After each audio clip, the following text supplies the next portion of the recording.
ഒടുവിൽ പ്രതീക്ഷിച്ചതുപോലെ കരുവന്നൂർ കേസിലെ കുറ്റപത്രം വന്നിരിക്കുന്നു. CPM-ൻ്റെ വലിയ നേതാക്കന്മാരൊക്കെ ഉണ്ട്. പക്ഷേ എനിക്ക് വല്ലാതെ സ്ട്രെയിഞ്ച് ആയിട്ട് തോന്നിയത് CPM പാർട്ടി എന്ന നിലയിൽ 68ാം പ്രതിയാണ്. ഇപ്പോൾ നാഷണൽ ഹെറാൾഡ് കേസും രാഹുൽ ഗാന്ധിയും പ്രിയങ്കയും സോണിയയും ഒക്കെ പ്രതിയാണ്. അതിൽ പോലും കോൺഗ്രസ് പാർട്ടി പ്രതിയല്ല. ഇതിൽ പാർട്ടിയെ പ്രതിയാക്കിയിരിക്കുന്നു.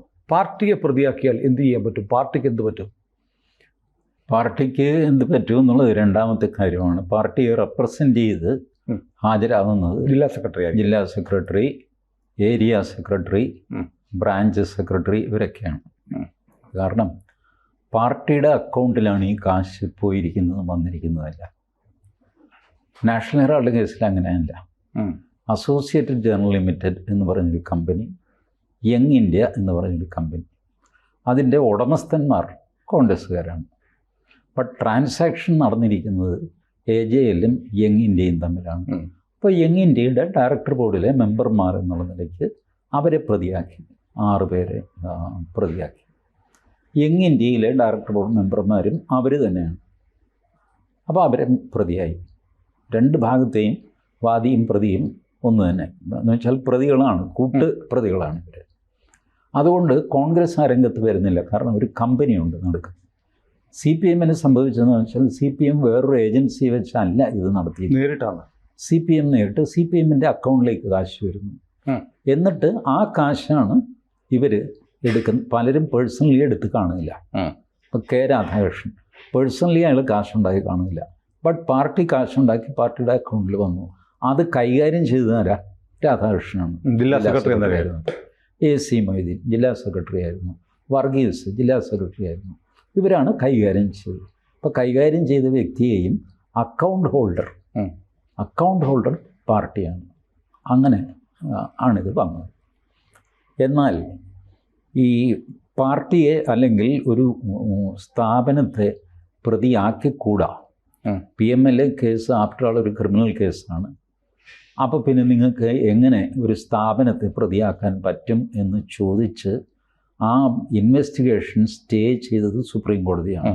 ടാസ്മാക്കിൻ്റെ കാര്യത്തിൽ തമിഴ്നാട്ടിൽ സുപ്രീം കോടതി ചോദിച്ചു, ടാസ്മാക്ക് എന്നുള്ള കോർപ്പറേഷനെ നിങ്ങൾക്ക് എങ്ങനെ പ്രതിയാക്കാൻ പറ്റും? കോർപ്പറേഷൻ്റെ ചെയർമാനെ, മാനേജിംഗ് ഡയറക്ടറെ, ഡയറക്ടർ ബോർഡ് മെമ്പർമാരെ, മാനേജറെ, ഫൈനാൻസ് മാനേജറെ ഒക്കെ നിങ്ങൾക്ക് പ്രതിയാക്കാം. ബട്ട് കോർപ്പറേഷൻ പ്രതിയാകുന്നത് എങ്ങനെയാണ്? ദിസ് ഈസ് നോട്ട് അലോവബിൾ എന്ന് പറഞ്ഞ് സ്റ്റേ ചെയ്തു.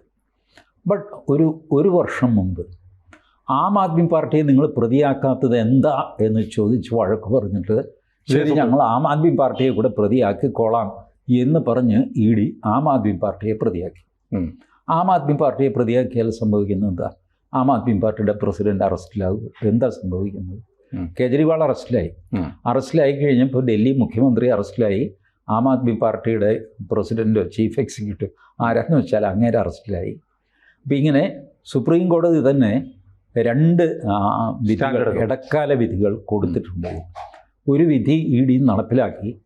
എന്തുകൊണ്ട് നിങ്ങൾ ആം ആദ്മി പാർട്ടിയെ പ്രതിയാക്കുന്നില്ല? ആക്കിക്കൊള്ളാം എന്ന് പറഞ്ഞാൽ ആക്കുകയും ചെയ്തു.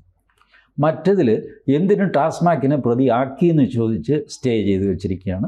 അപ്പം അതിൻ്റെ സത്യവാങ്മൂലം മറ്റേ കേസിൽ ഡയറക്ഷൻ കാണിക്കും. കേന്ദ്ര സർക്കാരിന് വേണ്ടി additional solicitor general S V Raju ഇദ്ദേഹം വല്ലാതെ ബഹളം വയ്ക്കുന്ന കണ്ടിട്ട് ഒന്നും മിണ്ടാതെ നിന്നിട്ട് പറഞ്ഞു, ഞാനൊരു അഫിഡവിറ്റ് ഫയൽ ചെയ്യാം.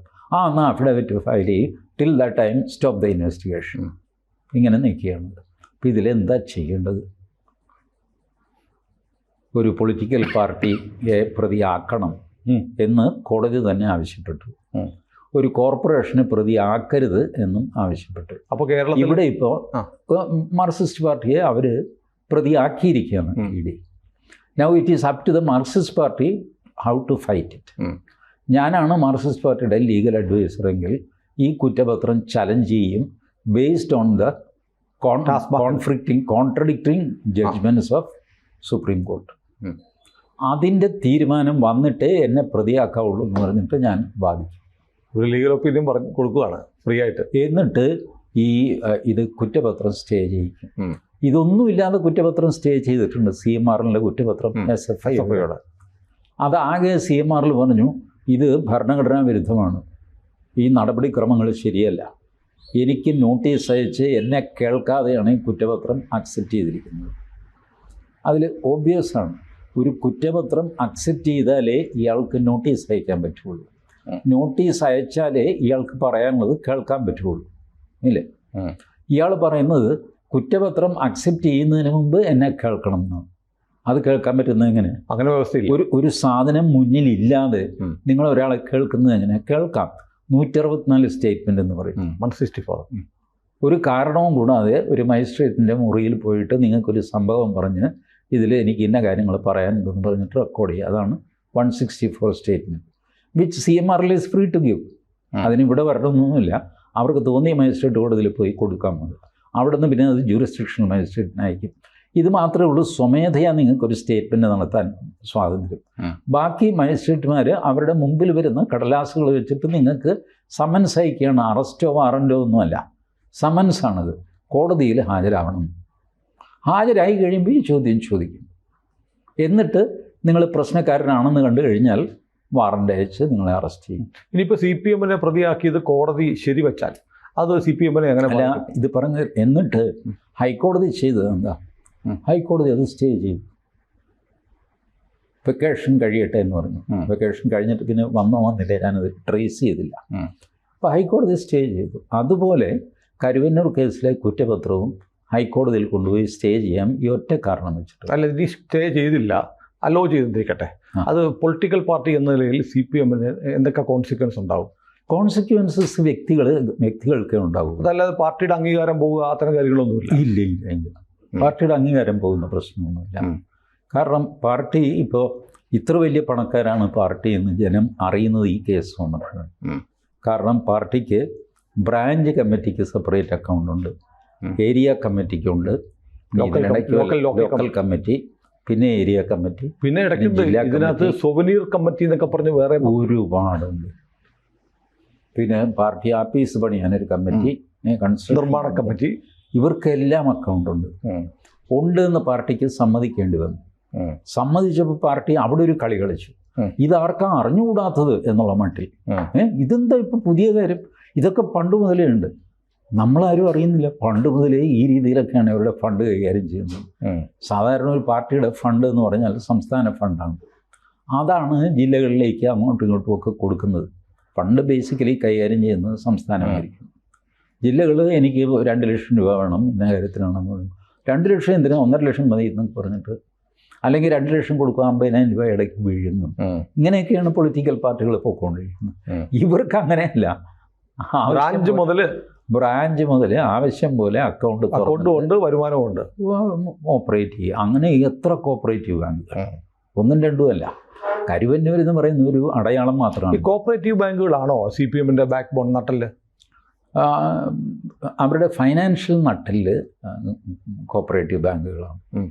അവരും അവിടുത്തെ ജീവനക്കാർ, പിൻവാതിൽ നിയമനം, പിന്നെ ഇവരുടെ കള്ളപ്പണം പാർക്ക് ചെയ്യുക.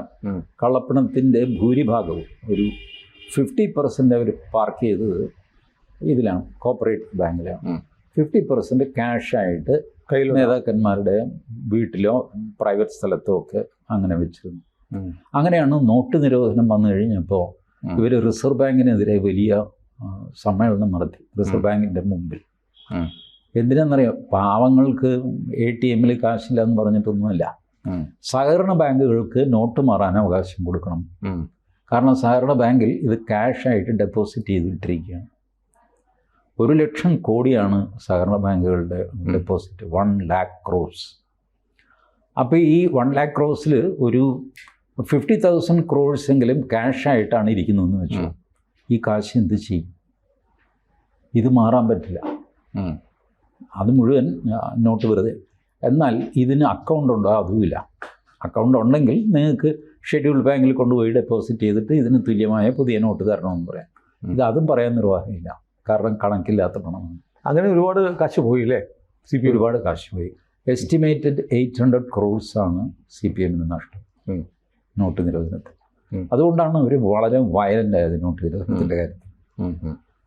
അപ്പോൾ ഏതായാലും ഇപ്പോൾ ഈ മോദി സർക്കാർ ഒരുപാട് പേര് പെട്ടു. ഞങ്ങളുടെ ജന്മഭൂമി പെട്ടുപോയി നോട്ട് നിരോധനത്തിൽ. എന്താ? അത് പാവങ്ങളാണല്ലോ. 2 ലക്ഷം രൂപ കടം മേടിച്ചുകൊണ്ട് വന്നു പേപ്പർ മേടിക്കാനായിട്ട്. 2 ലക്ഷം രൂപ ക്യാഷാണ്. ആ കടം മേടിച്ചു. അന്ന് രാത്രി നരേന്ദ്രമോദി ചവിട്ടുമ്പോൾ ജന്മഭൂമിയാണോ ദേശാഭിമാനിയോ നോട്ടൊന്നുമില്ല, രാജ്യം മൊത്തം അങ്ങ് ചവിട്ടുകയല്ലേ. ചവിട്ട് കിട്ടി. എന്ത് ചെയ്യും? ഞാനും അതിൻ്റെ കൂടെ കൂടിയിരുന്നു. ഈ തന്ന ആളിനോട് അവതാ പറഞ്ഞതിൻ്റെ പൊനി കേട്ടാ ഇങ്ങനെ ആയിപ്പോയി. പുള്ളി പറഞ്ഞു കുഴപ്പമില്ല, അതിങ്ങ് തിരിച്ചു തന്നു. കാരണം പുള്ളി തന്നത് വെള്ളപ്പണമാണ്, കണക്കൊക്കെ ഉണ്ട്. ക്യാഷ് 2 ലക്ഷം രൂപ ക്യാഷായിട്ട് കൊടുക്കുന്നത് കുറ്റമൊന്നുമല്ല. ക്യാഷായിട്ട് കൊടുത്ത് നിങ്ങൾക്ക് അർജൻസി അല്ലേ എന്ന് പുള്ളി പറഞ്ഞു. അത് തിരിച്ചു തന്നേക്കെന്ന് പറഞ്ഞ് 2 ലക്ഷം രൂപ DD തന്നു. പ്രശ്നം കഴിഞ്ഞു. അങ്ങനെ എല്ലാവർക്കും തല്ല് കിട്ടിയൊരു ഏർപ്പാടാണ്. അതിൽ സത്യസന്ധന്മാരുടെ കയ്യിൽ നോട്ട് വന്നു, അതും പ്രശ്നമായില്ല. കാരണം ഇതും കൊണ്ട് ബാങ്കിൽ പോകണ്ടേ. എൻ്റെ ഭാര്യ 10 പൈസ കയ്യിലില്ല എന്നൊക്കെ പറഞ്ഞിട്ട് ഈ സാധനം വന്നു കഴിയുമ്പോൾ 30,000 രൂപയുണ്ട്, 30,000 രൂപയുടെ നോട്ട്. ഇതെന്താ ഇത്? ഞാൻ പറഞ്ഞോളാ, മനുഷ്യൻ പട്ടണം കിടന്നിട്ട് നീ പുറത്തെടുക്കാത്ത കാശ് ഇപ്പം അല്ലാതെ എന്തെങ്കിലും ഒരു അപകടം വന്നു കഴിഞ്ഞാൽ, ഞാൻ പറഞ്ഞ അപകടം വന്നു കഴിഞ്ഞാൽ ATM എന്ന് കാശ് എടുക്കുകയല്ലേ. ATM വർക്ക് ചെയ്യാതെ വന്നാൽ സാധ്യതയുണ്ടല്ലോ. ഒരു സാധാരണ വീട്ടമ്മയുടെ ആങ്സൈറ്റി ഉണ്ടില്ല, ഒന്നും വർക്ക് ചെയ്യുന്നില്ല, നമ്മൾ എന്ത് ചെയ്യും? പാതിരാത്രിക്ക് നമുക്ക് ആശുപത്രിയിൽ പോകണം. ഞാനാണെങ്കിൽ ഒരു മഹാത്തെമ്മാടി. അപ്പോൾ എനിക്ക് എന്ത് സംഭവിക്കാം? അപ്പോൾ ഇയാളെ ആശുപത്രിയിൽ കൊണ്ടുപോകണമെങ്കിൽ കാശ് ഇവിടെ, ATM വർക്ക് ചെയ്യുന്നില്ല, അല്ലെങ്കിൽ ATM പൂട്ടിയിരിക്കുന്നു, ഇങ്ങനെയൊക്കെ. അപ്പോൾ ഒരു സാധാരണ ഇന്ത്യൻ വീട്ടമ്മ ചെയ്യുന്ന പണി എൻ്റെ ഭാര്യയും ചെയ്തു. ഭർത്താവിനെയും വെട്ടിച്ച് ഒരു 30,000 രൂപ സമ്പാദ്യം. അതിങ്ങനെ സൂക്ഷിച്ചു വെച്ചിരിക്കുക, നിധി കാക്കുന്ന ഭൂതം പോലെ. അത് എമർജൻസി വന്നിട്ട് നാണക്കേടായിട്ട് പോലും തൊട്ടിട്ടില്ല. പക്ഷേ ഇത് വന്നു കഴിഞ്ഞപ്പോൾ പൊളിഞ്ഞു. 1000 രൂപയുടെ 30 നോട്ടാണ്. ഞാനിത് പിന്നീട് ഒരു സെമിനാറിൽ പറഞ്ഞു കഴിഞ്ഞപ്പോൾ നമ്മുടെ ഫെഡറൽ ബാങ്കിൻ്റെ ഹോർമിസ്റ്റർ പറഞ്ഞു, മോഹൻദാസിൻ്റെ ഭാര്യ 30,000 വെച്ചു, എൻ്റെ ഭാര്യ 3 ലക്ഷം വെച്ചു. കാരണം ഞാൻ ഫെഡറൽ ബാങ്കിൻ്റെ കല്യാണം. അപ്പോൾ പ്രൊപ്പോർഷനേറ്റ്ലി അത്രയും ഇതുപോലെ പുള്ളിക്കൊരു അത്യാവശ്യം വന്നു കഴിഞ്ഞപ്പോൾ ഭാര്യയോട് ചോദിച്ചു, നിൻ്റെ വല്ല കാശും? ഒന്നുമില്ല. അവസാനം നോട്ട് ഇതിൽ വരെ വന്നു കഴിഞ്ഞപ്പോൾ 3 ലക്ഷം ഇറങ്ങി വരുന്നു. ഇത് പരസ്യമായിട്ട് ഇപ്പോൾ പ്രശ്നം ഞങ്ങൾ രണ്ടുപേരും അഡ്മിറ്റ് ചെയ്തത്. കാരണം ഇന്ത്യൻ വീട്ടമ്മമാരുടെ കുടുംബം നടത്താനുള്ള ഒരു കൺസേൺ ഉണ്ടല്ലോ, അതാണ്. മാർക്സിസ്റ്റ് പാർട്ടിക്ക് പക്ഷേ ഇത് കണക്കിലില്ലാത്ത പണമായി. ഞങ്ങൾക്കൊക്കെ കണക്കുണ്ട്. എൻ്റെ ഭാര്യയുടെ സമ്പാദ്യം എന്ന് പറയുന്നത് എൻ്റെ പോക്കറ്റിൽ നിന്ന് അടിച്ചു മാറ്റുന്നതാണ്. അത് ടാക്സ് കൊടുത്ത വരുമാനമാണ്, പേടിക്കാനൊന്നുമില്ല. പക്ഷേ ഇവർക്ക് അങ്ങനെയല്ല. ഇവർ ഈ ഇലക്ട്രൽ ബോണ്ടിനെ എതിർക്കാൻ കാര്യം എന്താ? ഇലക്ട്രൽ ബോണ്ട് എന്ന് പറഞ്ഞു കഴിഞ്ഞാൽ ഒരു സ്ഥലത്ത് അതിൻ്റെ റെക്കോർഡുണ്ട്. ഒരു സ്റ്റേറ്റ് ബാങ്ക് ഓഫ് ഇന്ത്യയിൽ അതിൻ്റെ റെക്കോർഡുണ്ട്. കോടതികൾക്ക് വേണമെങ്കിൽ ആ റെക്കോർഡ് വിളിച്ച് പരിശോധിക്കാം. പരസ്യമല്ലെന്നേ ഉള്ളൂ. State bank of India, election commission, court, ഈ 3 പേർക്ക് ഈ ഡാറ്റ ആക്സസിബിളാണ് എപ്പോൾ വേണമെങ്കിൽ. അപ്പോൾ CPM-നെ സംബന്ധിച്ചിടത്തോളം ഇങ്ങനെ ഒരു ഡാറ്റ ഉണ്ടാവാനേ പാടില്ല. മറ്റ് പാർട്ടികൾക്ക് കുഴപ്പമില്ല, CPM-ന് അത് പറ്റില്ല, മറ്റ് നമ്മളുടെ ഇക്കോസിസ്റ്റംകാർക്കും പറ്റില്ല. അങ്ങനെയാണ് കേസ് കൊണ്ടുപോയി കൊടുത്തത്. എനിക്കിപ്പോഴും മനസ്സിലായിട്ടില്ല. ആ ഇലക്ട്രൽ ബോണ്ട് അൺകോൺസ്റ്റിറ്റ്യൂഷനാണെന്ന് പറഞ്ഞ് തള്ളി. ഇപ്പോൾ സംഭവിക്കുന്നത് എന്താ? ഒരു കണക്കോ കുമ്മട്ടിക്കോ ഇല്ലാതെ എല്ലാവരും കാശ് മതി, എല്ലാവരും ഹാപ്പി. ആരോടും കണക്ക് പറയണ്ട, ആരെയും കണക്ക് ബോധിപ്പിക്കേണ്ട. മറ്റത് ഒരു സ്ഥലത്തെങ്കിലും കണക്കിരിപ്പുണ്ട്. പ്രശ്നമായി കഴിഞ്ഞാൽ കോടതിക്ക് ഇടപെട്ട് കൊണ്ടുപോയി ഇവിടെ കണക്ക് എന്ന് പറയാം. ഇപ്പം അതില്ല. ചേട്ടാ, ഞാനൊരു സംശയം ചോദിക്കട്ടെ. ഇതിനകത്തിപ്പോൾ കരുവന്നൂരിൻ്റെ ഒരു വലിയ പൊളിറ്റിക്കൽ ഇഷ്യൂ ആയിരുന്നല്ലോ. സുരേഷ് ഗോപി ഒരുപാട് കഷ്ടപ്പെട്ടിട്ടുണ്ട്. സുരേഷ് ഗോപി പ്രധാനമന്ത്രിയോട് ഒരു ഉറപ്പ് വാങ്ങി. പ്രധാനമന്ത്രി വന്നപ്പോൾ തെരഞ്ഞെടുപ്പിന് തൊട്ട് മുമ്പ് അത് പ്രസംഗിക്കുകയും ചെയ്തു. BJP-യും സുരേഷ് ഗോപിയും മോദിയും ജനങ്ങൾക്ക് കൊടുത്ത വാക്ക് പാലിച്ചോ? പാലിച്ചുകൊണ്ടിരിക്കുന്നു. ജനങ്ങൾക്ക് കൊടുത്ത വാക്ക് അവർക്ക് കാശ് തിരിച്ചു കൊടുക്കുന്നു. ഇതിപ്പോൾ ഈ കുറ്റപത്രം സമർപ്പിച്ചിരിക്കുന്നത് കുറ്റവാളികളെ ശിക്ഷിക്കാൻ വേണ്ടിയിട്ടാണ്. പൈസ നേരത്തെ അവർ ഫ്രീസ് ചെയ്തു.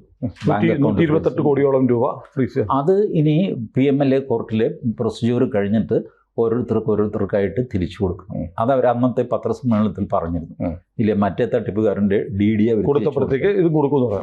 ഇത് കൊടുക്കും. കോർട്ടിൽ ഇത് ചെയ്യണം. കോടതി നടപടികളുണ്ട് അതിന്. ഇയാൾ തന്നെ എന്നൊക്കെ പറഞ്ഞ് വില്ലേജ് ഓഫീസറുടെ സർട്ടിഫിക്കറ്റ്, ഇതൊക്കെ ആവശ്യമില്ല. നിങ്ങളുടെ ഫോട്ടോ, നിങ്ങളുടെ അച്ഛൻ്റെ ഫോട്ടോ ഉണ്ടെങ്കിൽ അത്, തണ്ടപ്പേര്, കരമടച്ച രസീത്, ഇങ്ങനെ കൊടുത്തിട്ട് ഇതെൻ്റെ കാശാണെന്നും എൻ്റെ മാത്രം കാശാണെന്നും എൻ്റെ അല്ലാതെ വേറെ ആരുടെ അല്ലെന്നും ഒരു സത്യവാങ്മൂലം തയ്യാറാക്കി അത് നോട്ടറി പബ്ലിക്കിനെ കൊണ്ട് സർട്ടിഫൈ ചെയ്ത് അത് കൊണ്ടുപോയിട്ട് മജിസ്ട്രേറ്റിന് മുമ്പിൽ ഹാജരാക്കി പിന്നെ 15 ദിവസം കഴിയുമ്പോൾ വീണ്ടും ആ കേസ് വിളിക്കുമ്പോൾ നിങ്ങൾ പോയിട്ട് നിങ്ങളുടെ വേണമെങ്കിൽ പൈസ നിങ്ങൾക്ക് തിരിച്ചു കൊടുക്കാവുന്നതാണെന്ന് മജിസ്ട്രേറ്റ് ഉത്തരവിട്ടിട്ട് ആ ഉത്തരവിൻ്റെ സർട്ടിഫൈഡ് കോപ്പി ED കൊണ്ടുപോയിട്ട് അത് അവർ പ്രോസസ്സ് ചെയ്ത് അവിടെ മേലധികാരിക്ക് അയച്ച് ഇങ്ങനെയൊക്കെ ആയിട്ട് നിങ്ങളുടെ കാശ് കിട്ടും. ആ പ്രോസസ്സ് മുഴുവനായിട്ട് പാവം കരുവന്നൂരുകാരൻ പേടിച്ച് ബോധം കെട്ടുപോകും. അല്ല, അത് അവർ പേടിക്കാതിരിക്കാൻ വേണ്ടിയിട്ടാണ് ഞാൻ പറയുന്നത്. ഇതൊക്കെയാണ് ഇതിൻ്റെ നടപടിക്രമം. അല്ലാതെ ചുമ്മാ ഒരുത്തം പോയിട്ട് ഞാനാണ് നാരായണൻ എന്ന് പറഞ്ഞാൽ കാശ് കിട്ടില്ല, കൊടുക്കാനും പറ്റില്ല. ഇതിനകത്ത് ആ വെട്ടിപ്പ് നടക്കും. ഏതായാലും CPM-ന്റെ ചരിത്രത്തിലെ ഏറ്റവും വലിയ തിരിച്ചടിയാണ് കരുവന്നൂർ കേസിലെ ഈ നടപടി. അല്ലെ, ഈ ഒരുപാട് അടിയായി കഴിയുമ്പോൾ പിന്നെ തോന്നൂല, ശീലമായി പോകും. CPM-ന് കിട്ടിയ ഇപ്പോഴും അവർക്ക് കിട്ടിയ ഏറ്റവും വലിയ അടി വീണാ വിജയനെതിരെയുള്ള കേസാണ്. വേറെ ഒന്നും അവർക്ക് അടിയല്ല. കാരണം പിണറായി വിജയൻ്റെ മൂഡാണ് CPM-ന്റെ മൂഡ്.